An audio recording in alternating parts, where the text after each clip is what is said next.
Next question है, a pair of straight line from an external point F intersect a circle at A and B and touches the circle at C. तो चलिए सबसे पहले एक circle बना लेते हैं। ये सर्किल का जो है सेंटर आपको ओ दे रखा है, O is the centre of the circle.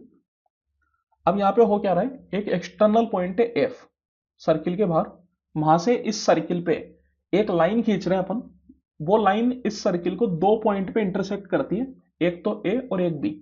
अब यहाँ पे देखिए बोला जा रहा है कि एफ ए जो है वो एफ बी से छोटा है। दैट मीन्स कि पहले जहां पे इंटरसेक्ट करेगी वो आपका ए हो जाएगा और दूसरा पॉइंट आपका बी हो जाएगा, बिकॉज एफ ए की लेंथ छोटी है एफ बी से। और एक लाइन जो है सर्किल को टच करती है सी पे, टच कर रही है, दैट मीन्स कि वो टेंजेंट है।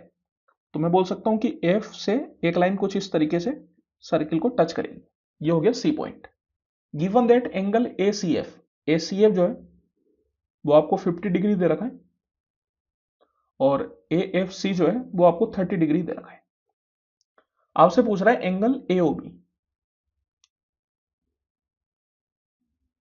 तो यह एंगल आपसे पूछा जा रहा है। चलिए ठीक है, तो देखिए यहां पे एक अच्छा क्वेश्चन है ये।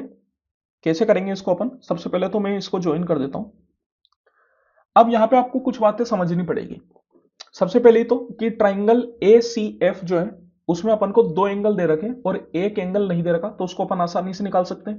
बिकॉज अपन जानते हैं कि ट्राइंगल के तीनों एंगल का सम जो होता है वो 180 डिग्री के बराबर होता है। तो ये 50 प्लस 30 हो गए 80। तो ये बाकी जो एंगल बचेगा ये हो जाएगा 180 माइनस 80, दैट इज 100 डिग्री के बराबर। अब आप यहां पे देखिए ये जो एफ ए बी है ये एक सिंगल लाइन है। अगर ये एक सिंगल लाइन है तो मैं बोल सकता हूं कि ये वाला जो एंगल होगा ये पूरा 180 डिग्री का होगा, बिकॉज ये एक सिंगल लाइन है। अब अगर अपन को ए ओ बी निकालना है तो उसके लिए अपन क्या करते हैं, उसके लिए अपन बी ए ओ निकाल लेते हैं, मतलब ये वाला एंगल निकाल लेते हैं। बिकॉज यहां पे आप देखिए ओ बी और ओ ए ये दोनों रेडियस है, और अगर ये दोनों रेडियस है तो दोनों बराबर है।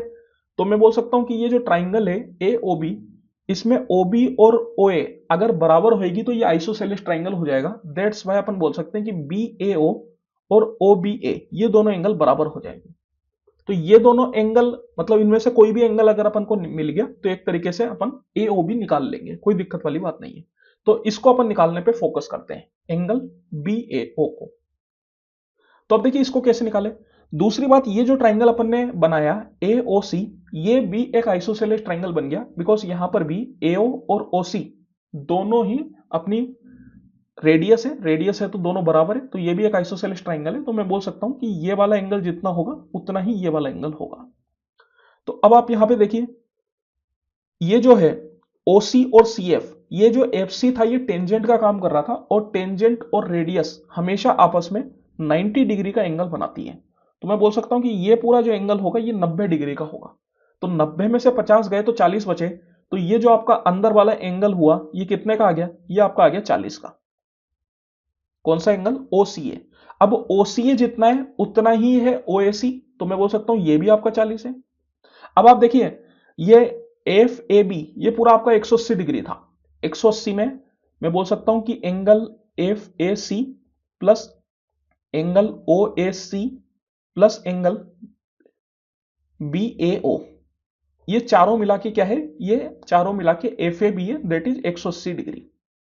जिसमें अपन को बी ए ओ नहीं मिला तो इसको अपन अलग कर लेते हैं। इसके अलावा अपन को सब कुछ मिल चुका है।